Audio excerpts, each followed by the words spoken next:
Hello, I'd like to deposit this to checking. Fate is a fickle master. What? The future is uncertain. Okay, and what's my account balance? The horizon is cloudy. I see a long, treacherous voyage filled with great peril. Look, can I just get a deposit slip or something? A fortune bank teller. Surprising. What's not surprising? How much you could save by switching to Geico.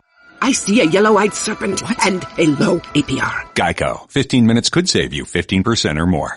We are hoping that your Monday is getting off to a good start because we have taken to the streets. The bus has brought us to Mercedes-Benz Stadium here in Hotlanta, Georgia, where tonight the college football season will come to a dramatic end as Alabama and Georgia inside the Mercedes-Benz Stadium, home of the Atlanta Falcons, will decide once and for all who will wear the crown of 2017 national champions when it comes to college football. And with that, welcome in to a Monday morning here at Golic and Wingo. Glad you're with us. We have a few people with us over there, the brave souls that have ventured out this morning. To all of you, I say, what is wrong with you? But we are glad you are here with us. Trey Wingo, Mike Golic Jr., Golic and Wingo on the road here in Atlanta. Hey, happy road trip. You know, never has 31 degrees felt so balmy.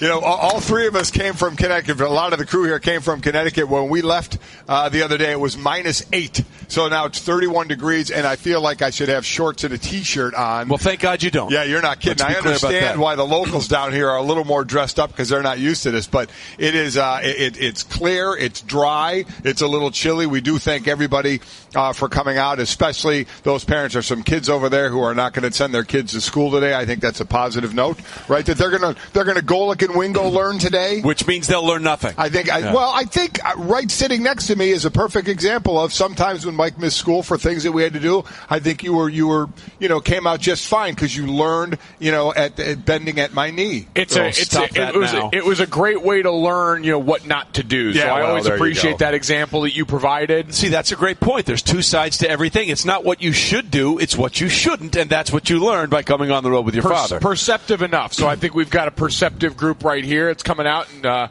supporting what will already be a disputed national championship after the parade yesterday. Oh my gosh, stop it. Well, just stop it. The real national championship is tonight, and what's so wild about this one is both teams basically can it's either a short flight or a short drive for teams to get, or fans really, to get where they want to be. Well, Georgia's already been here, done this on this stadium, how about right? it? This is where they took down Auburn for the SEC Championship Part 1, and now they're getting the sequel in the same building with Alabama. Again, we are presented by Progressive Insurance. All phone guests will join us via the Shell Pennzoil Performance Line, and we have a cavalcade of stars lining up to join us today. If you take a look at the guests for the day, we have Booger McFarland, our college football analyst. He'll join us on set. He can also talk about the wild card weekend game in the NFL that we had Saturday and Sunday. Todd McShay will be here in the 8 o'clock hour.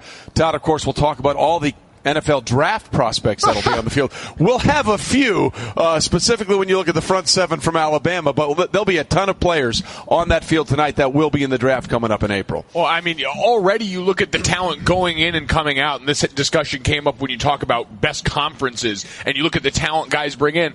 Alabama going into this game tonight has 37 Under Armour All-Americans. That's more than the other three teams from the college football playoff combined. Yeah, that is really good. Unfortunately, they are missing a linebacker and an offensive lineman for tonight. We got a lot to get into, obviously, with that game, and we can draw on your experience from a few years ago of kind of the time off and getting ready for a game this big when you played in the national championship game and lost to Alabama. But still, the preparation for it.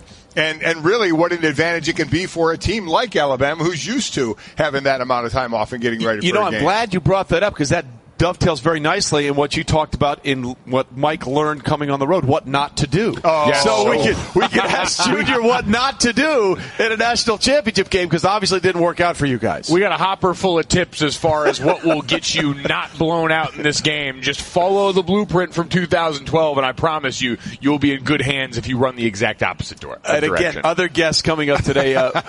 Maria Taylor, our ESPN college football reporter, will join us on set, and David Pollack will join us as well during the 9 o'clock hour. And we may see David ingest something that he hasn't ingested in a long time. Yeah, we may. Looking forward to that. And when he can't finish it or do it, then the Golic boys are here to clean up the mess slack of that. Because there will be some mess. For those that don't know, David Pollack is one of these purists who only eat certain things. He hasn't had sugar, he said, in how many years? I think 10 years. He hasn't had sugar in 10 years. And he said if Georgia, his alma mater, made it to the national championship game, he would eat donuts. Yeah.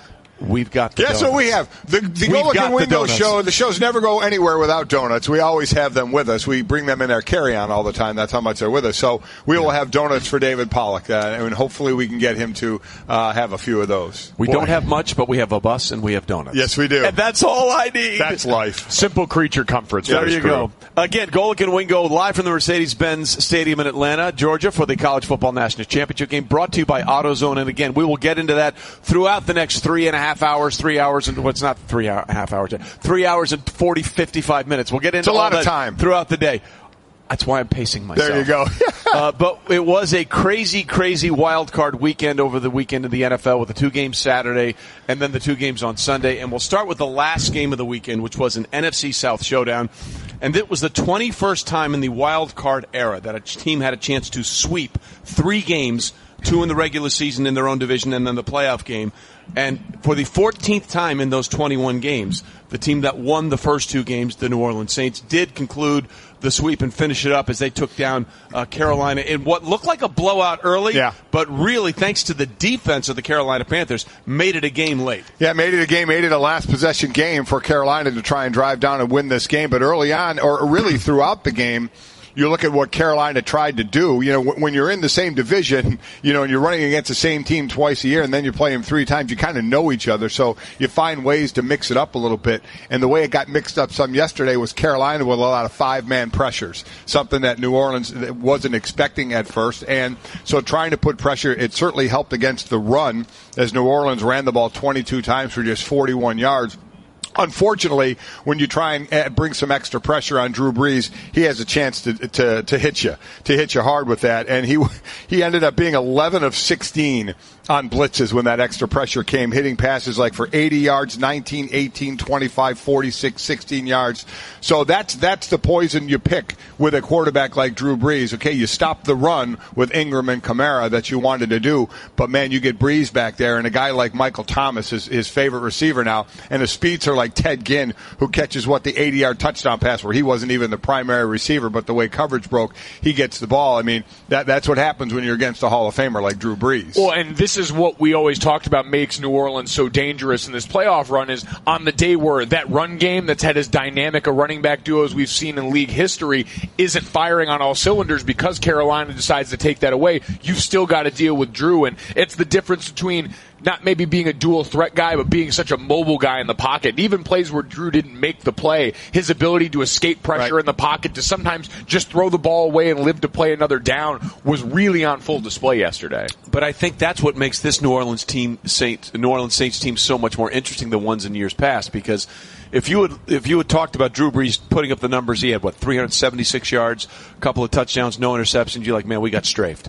But that's not the way this team is built. So I really think, it reminds me of when Bill Belichick was the defensive coordinator for the New York Giants in Super Bowl 25. He basically told a very proud defense, look, man, if we're going to have a chance to win this game, what we're going to have to do is we're going to have to let Thurman Thomas run for about 150 yards. So we're going to let him run underneath. We're going to take away that K-gun offense of the Buffalo Bills and not let them have big plays in the passing game.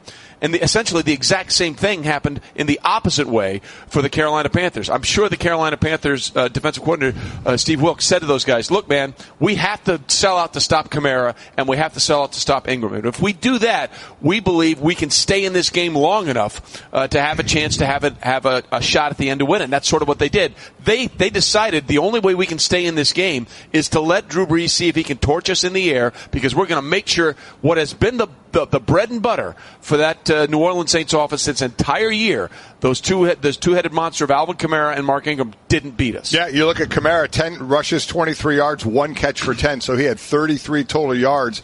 Ingram, 9 rushes, 22 yards, 1 catch for 13 yards, so he had 35 total yards. So you're right, they weren't the threats that they would like to be.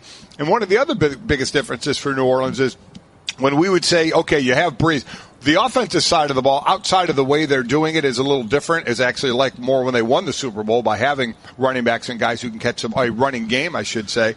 But what have we seen as of late? We've seen Drew Brees in this offense put up 30 points, 31, 35. Unfortunately, we've seen the other team put up 40 or 38. or 45. And this one, it was 26 because of a good fourth quarter by Carolina and Cam Newton in that offense. But that's been a big difference as well to me, is that New Orleans defense has been able to keep some teams in check. And Cam Jordan, who continues to have, whether he wins it or not, a Defensive Player of the Year type performance. performance. He was everywhere yesterday. Watching him, especially down the stretch, and that's what you want from your big players, is to show up in the moments when you're needed the most. And on that final drive from Carolina, Cam was in that backfield. He was drawing triple teams at certain times. And just in general, throughout the course of this season, when you pair that with a guy like Marshawn Lattimore on the back end that's been such a shot of life into that defensive secondary, it really marries up well for a defense to improve as much as New Orleans has. Well, I mean, that's the really interesting thing about this team is for the last 3 years, they were the worst off defense in the NFL. Not just like, they were 32nd this year. No, cumulatively in almost every stat imaginable. Yep. Through 2015, 2016, to 2017, they were literally the worst defense we'd ever seen. And thanks to the draft where they got the two defensive backs, safety Marcus Williams and Marshawn Lattimore, they have done great. But Cam Jordan was unbelievable on Sunday. As you mentioned, he was everywhere. And there was a big hit late in that game, which led to some people wondering once again, were things followed the way they were supposed to be followed in the NFL? If you didn't see it, Cam spun away from one tackler, and then as he spun away, he just got blasted. He got smoked, yeah. That was as good of a hit as the one that Derek Johnson for the Chiefs put on Marcus Mariota. And a clean hit, by the way. It was totally clean hit. hit. Absolutely. Right. But he got blasted, lay on the ground, then got up and was jogging to the sidelines, and as he went to the sidelines, fell down or went down again, and they had to come on the field to address him, and then Derek Anderson came in. And then he was evaluated on the sidelines and didn't go down into the locker room for a concussion evaluation. Now, according to the new updated and improved, we hope, concussion protocol rules, Mike, there are some people wondering, did the Carolina Panthers follow those rules the right way? The new, again, this has been an addition since what we've seen go on. Since the Tom Savage hit, exactly, basically, against San Francisco. Right now, and remember the process. You'd go into the tent on the sideline, and if you didn't pass there, then you'd have to go into the locker room. It wasn't automatically or directly into the locker room. Now, the rule reads, you require a locker room visit with a concussion evaluation for all players demonstrating gross or sustained vertical instability, stumbling, falling to the ground upon trying to stand. So that's, and when you saw Travis Kelce last week when he stumbled like that boxer, you knew, I tweeted, done for the game. Yep. New protocol, absolutely positively done for the game.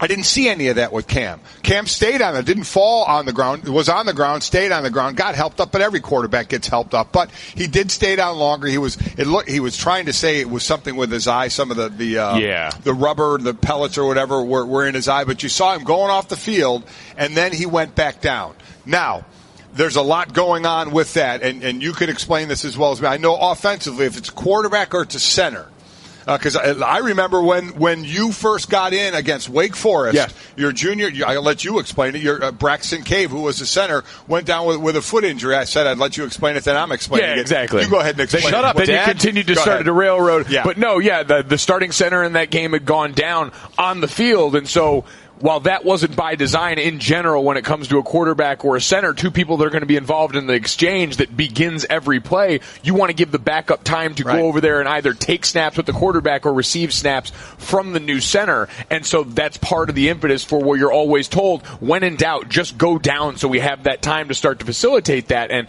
heard Jeff Saturday say it the other day, but you saw people motioning for Cam from the sideline to get down. Now, in that moment, that might explain, all right, wasn't vertical instability in that moment, but Trey, as you pointed out when we were talking before the show, by the letter of the law at that point that you've set forth as the NFL, he's got to go inside the locker room. It makes all the sense in the world for them to do that with Cam so they can get Derek Anderson, who, by the way, the backup quarterback for the Panthers, who had been sick with the flu. Yep.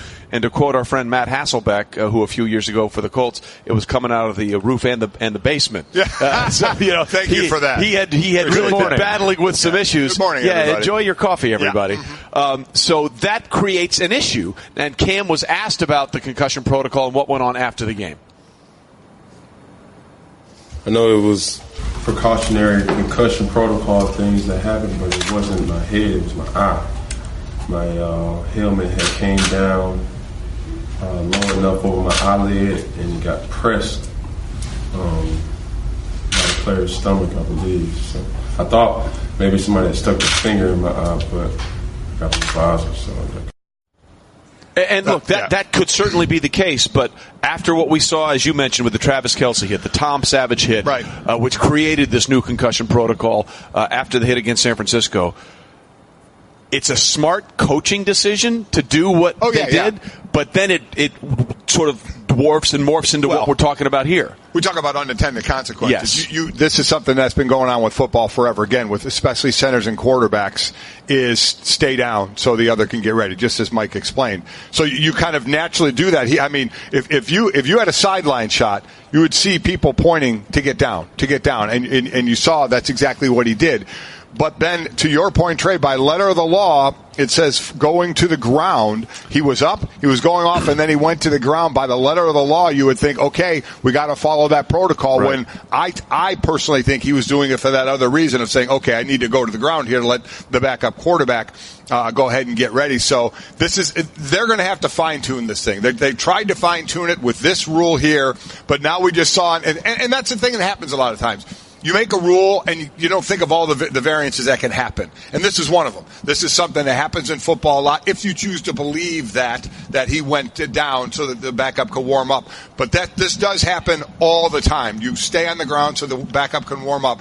But in this case, does the letter of the law say, okay, you guys blew this one, and do they now have to, again, kind of rewrite or revamp this thing? Well, they just have to enforce it. Like, if you're going to put it out there, if you're the NFL, you've got to enforce it, because perception doesn't discern what we're talking about here. It can't discern. And really, we're not in that moment, so it's hard for us to even say definitively what happened. And so if you're the league and you're looking at this, you've got to enforce this, because you have to give, whether or not, whatever level it is truly inside, you have to give the perception that this is something that matters to you, that matters to the image of the league, because if not, you invite every bit of criticism in a big moment like this by saying the rules don't apply because this is a wild card playoff game. And exactly, that's sort of what got this whole thing started last year. Remember when it was the rematch of the Super Bowl Week 1, Denver hosting Carolina, and there were some big hits against Cam in that game, and people were like, well, wait a minute, what was going on there? And to your point, our own Ryan Clark yesterday basically said exactly what you just said. Guys, if we're going to have the rules, we got to follow it. But if we're going to continue talking about player safety, if we're going to talk about the concussion protocol being revamped, when you see a play like this, a guy hit that way and laying on the ground in that manner, that is not a I can't see type of way of going down. When you see him go down and he's got his head down on the ground and he's kneeling in the way that he is, it looks to me to be more serious than me having pellets in my eye. And if we're going to be serious about player safety, that's a situation where he needs to be checked out by independent doctor. Listen, again, I get it, but if you watch, I think they got caught here with what they were doing. If you look at him walking off, jogging off the sideline, the last thing before he goes down to a knee, you see him, his full vision goes to the sideline. And that's what people are pointing to get down, and you see him stop after he looks at the sideline and go down to his knee. So I truly think that's why he went down to his knee. But by the letter of the law and where we are with concussions, that put them in a situation where they should have taken him into the locker room. And listen, it's the last thing you want from a on the field play, because he was 7 of 13, 156 yards, brought him back with a couple of touchdowns in the fourth quarter to put themselves in position to have one more drive to possibly win the game. But when we're talking about concussions, that has to get thrown out the window in a situation like this. So I'll be very interested if in fact Carolina, the league says, hey, what's going on? And Carolina said, listen, we do what people have been doing for decades here. We told him to get down so the backup quarterback can get ready, and he only had something in his eye. I mean, talk about gray areas. Yeah. I mean, all over the place. So this is going to be interesting where they end up going. And the more you see the replay, you can see that I think it was his right eye. He was squinting with that. And as soon as he went to the sidelines, they did get a towel and put it on that right eye because of those pellets that we talked about. But you're right. At the end of the day, there's a new sheriff in town, Yeah. for lack of a better term. These rules were basically put in place in December, right? And we want to make sure that if they're put in place in December, they've got to be followed when we start playing playoff games in January. By the way, the end of the Carolina season means that the team is officially up for sale. Yes, it is. Because Jerry Richardson. You guys want to buy it? Yeah. You got some money? How much you got? We're going to sell some donuts. Yeah. That's all you, pal. That's all you. But with that in mind, there are always going to be some good tweets. The front page of the New Orleans Times-Picayune today, the Panthers already have a new owner, the New Orleans Saints. Oh. 3 times the Saints have taken on, and then they'll move on to take on Minnesota. Right. And that was the first Monday night game. First Monday night game, right? Where they went up to Minnesota, and Sam Bradford just tore them apart. Had a really good day. So 29-19. Yeah. Obviously, a lot has changed for both of those squads since week 1. We'll get into that a little bit later, and we'll also come up on Golic and Wingo again as we are here at Mercedes-Benz Stadium in Atlanta for the national championship game. We'll be here leading you up to the game, which will be on ESPN tonight. We're excited about that. We'll talk plenty of college football coming up. But who knew that Blake Bortles was the best running back that anybody thought they'd have on Wild Card Weekend, and may have set the passing game back to about Sammy Baugh's era. Golic and Wingo with you on a Monday morning, live from Atlanta, Georgia, for the College Football Playoff National Championship game presented by Progressive. And we have some very progressive people that decided to show up very early with us here. A preponderance of Georgia attire was one might expect as well in Atlanta. Yep. But we saw one brave Alabama soul in the crowd over there. Somebody sporting Rocky Top as well. So Tennessee also in the house, as they are here early, and they'll be here often and late as the game doesn't start for another 13 and a half hours. I won't say out loud what some of the people that don't have tickets what I told them to do here, but go hide somewhere here There's all a lot day. of space. I'm a lot seeing of a lot space. of great spots I said, where I think you could nestle in. Yeah, we're putting out a lot of snacks. Chipmunk some of those snacks and go seclude yourself somewhere, and then just walk around the concourse during the game. What do you think? I'm going to say, in light of the extra security we have around here today, Yeah. probably not a good idea. Should I not have said that out loud? Probably not a good idea. All right, forget what I just said. Just so you know, don't do that. Do it. Go on, do it. Seriously. There are some very, very serious people here that will take security very, very serious tonight for a lot of reasons. Again, that's the College National Championship game coming up. We'll get into that throughout the rest of the show. Alabama taking on Georgia. But, of course, Sunday that was Wild Card Weekend, the conclusion of Wild Card Weekend. And we talked about the game between Carolina and New Orleans. The early game on Sunday was Buffalo at Jacksonville. And if you like defenses. Oh, boy. Or, to put it another way, if you liked not a lot of offense, this was the game for you. Well, there's it when you sit there. I love how you're trying to get through this. Well, because I'm always the one that has to defend a good defensive battle. Okay. Because when we see these, was it? Well, that's where I'm going. That's why I stuttered. Well, I do that anyway. But because you want to sit there and say, yeah, that was it. It was a defensive battle. But, man, I mean, listen, we're going to talk a lot about Blake Bortles, but Tyrod Taylor, he was missing guys as well. I mean, there's good defensive play, and there's plays that offenses should be making that they're not. And that's what was going on. I mean, there were passes missed, and one of the things I've always heard this from big league pitchers all the way on down is, and I think the same applies for quarterbacks, is when you're throwing the ball, don't try and place it. Just throw it. Just throw the ball. Don't try and aim it. And, man, you could tell Blake Bortles was trying to aim. You could tell he was getting frustrated what was going on. He was just trying to aim the ball where it needed to go, and it wasn't getting there. When it's just throw the ball, don't aim it, it looked bad. So, listen, Jacksonville has a great defense, and we see Buffalo play excellent defense at times as well. So you can't discount the fact that there were two really, really good, one great defense, I think, on the field, and another really good defense on the field. But there were some plays that the quarterbacks were absolutely missing in this game. Yeah, there were. Now, for context, you mentioned how good is that Jaguars defense, first in DVOA, first in opponent QBR, first in opponent passing yards per game. Just so real quickly, because that's a really advanced metric stat. Explain to people what DVOA is. Essentially what that defense does on a given play compared to the league average that a team would do on that given play. So it's kind of like it's war. It's war. It's football war. It's our friends at Football Outsiders that came up with that one. It's a great stat, but a lot of people are like, what are you talking about? Oh, my God. Exactly. Your father and I have an issue with the baseball wins above replacement, this mythical unicorn that would come in and do this. So not the same thing as it's football. basically DVOA as war. Here's one you can understand. First in defensive scoring, second in sacks, all that good stuff. So, yes, contextually a great defense for this group. But you're right. Listen, I mean, this game felt like it sent offense back 40 or 50 years. It was god-awful. Actually, our own Louis Riddick tweeted it's setting the passing game back 100 years. I sure changed it. To which I responded, I'm not sure you can call what we saw yesterday a passing game. I mean, there were footballs that were in the air, which were supposed to be passes, but I'm not sure they actually could be considered passes. And our own Tim Hasselbeck think the Jags should be worried about Blake Bortles' play going forward because they are continuing. That was awful offense. There's no question it was awful offense. It was, no, I mean, in all seriousness, it was. And I think it should be a concern for Jacksonville. Mm-hmm. And not only was it bad offense, but they were trying to script for success for Blake Bortles. A ton of screen game, bunch of low-risk passes, things that were easy. I understand there was some wind there, but they were not aggressive throws in terms of stuff down the field, things that should have been high degrees of difficulty. He just plain was missing and was bad. Absolutely. And that's a problem for them going forward. I think we all understand that. But he had a stretch, weeks 13 through 15, where he was outstanding. Yeah. This was a far departure from that.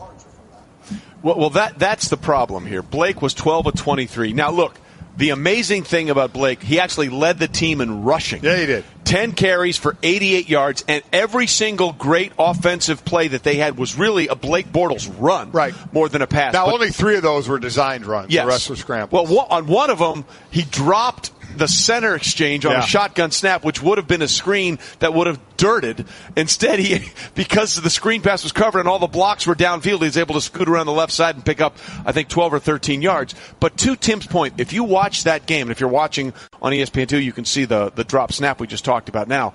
There were some easy throws. That would have been 10 to 15-yard completions to wide-open receivers. He was 12 of 23 for 87 yards passing. He ran the ball for 88 yards. And as far as the numbers you just gave for passing, he completed just 2 passes thrown past 5 yards. Yeah. I mean, it was bad. And listen, he's not been good most of the year, but we hung on to those weeks 13, 14, 15, right? Because he looked really, really good. And you thought, okay, can he turn it around? Because that's what this team needs.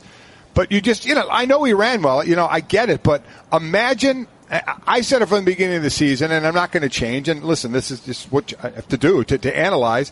I don't think he'll be the quarterback of Jacksonville. I know they picked up his option, I believe, but I don't think he's going to be the quarterback of Jacksonville, and think if they can get a quarterback that's more competent with the running game they have and the defense they have, I mean, their window is wide open right now, not to just be in the playoffs and advance this year, but for years to come with what they have, with what they've done with the draft with young guys and free agents they've brought in. So that's a position. I know they're going forward. We're talking about the demise of the quarterback position, and they're going to play again next week. They're playing at Pittsburgh, and by the way, October 6th, they beat Pittsburgh 30-9. They destroyed them. So, I mean, their season isn't even over yet, but that's what a lot of people are going to point to, and they're going to say, boy, Jacksonville is good. If only they had a really good quarterback.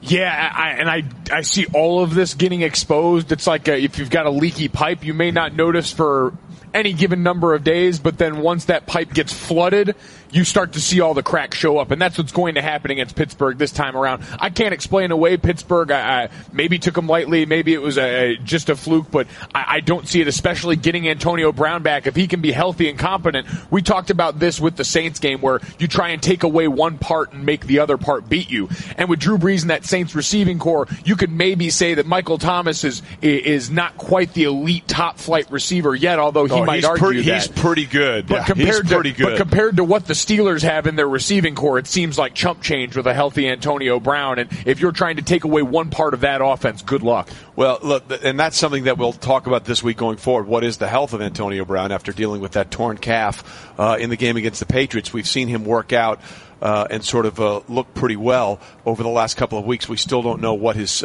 health status is going to be. They're hopeful he'll be ready to go for that divisional game this coming weekend. But to your point, Mike, about that 30-9 game, if I'm not mistaken, that was in that stretch where the Steelers lost 2 out of 3 games because week 3 they were in Chicago and they had the mix-up with the national anthem when the former Army Ranger Alejandro Villanueva, their left tackle, went out for the national anthem, and everybody else stayed in the locker room because they didn't want to be a part of it, and then they won in Baltimore, and then they got drummed. So I don't think that Steelers team that we saw Week 5 is quite the complete cohesive unit that we've seen now.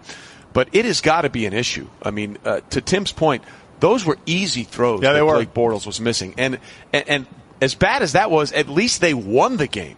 I mean, if you're the Buffalo Bills, you ended the longest drought, not only in the NFL in terms of playoffs, but of all 4 major sports in North America. So we're including Canadian teams as well, specifically in the NHL and the NBA. You have to be just as upset with what you saw on offense. Look, I get it. Jacksonville's defense is great, and the play Jalen Ramsey made to close out that game is why that cornerback is one of the best young players in football, and he's going to be one of the best young players in football for a long time. And they have another one on the other side, Boye. Yeah, I mean, it's amazing. But if you're the Buffalo Bills, you're like, oh, my gosh, listen, Blake Bortles was basically incompetent, and we didn't have enough on offense on our side to get it done. So let's flip it to that real quick, because we're going to talk about Jacksonville all week as they get ready for that game against Pittsburgh. But Buffalo's season is over. So a question, Mike, I guess out of the gate's going to be, because we already saw him get benched once this year for Peterman, was Tyrod Taylor. Is he going to be the quarterback next year? And as Jeff tweets to us, Bills have a couple of firsts, a couple of seconds. They have cap space.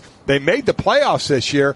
And if you want to buy into, are the Patriots in some turmoil, which was what's going on, or do we believe that's, to use the term of the year, fake news, and they're going to be just fine? But is Buffalo on the come, making the playoffs what they did, having the picks that they have, but is their quarterback situation stable, or are they going to be looking another direction? Listen, I think Buffalo's made it pretty clear over the last couple of years that they don't want Tyrod there long term. That's become abundantly clear. Now, do I think he can be a competent NFL quarterback? Absolutely. Do I think Buffalo's got some other things? I mean, they were third to last in the league in sack percentage this year, so he was under pressure a lot. We saw that the game Nate Peterman was in there. When you don't have a guy that can move around and you're giving up pressure the way that they were, you find yourself with an even bigger laundry list of problems. So I don't think all of the problems with the pass game with the offense are Tyrod's fault, but I also don't think that matters when you see the way this team has dealt with him. He's probably going to be somewhere else. Yeah, Golic and Wingo here on the road with you in Atlanta for the national championship game in college football tonight. We're presented by Progressive Insurance. All phone guests will join us via the Shell Pennzoil Performance Line. We'll be here all morning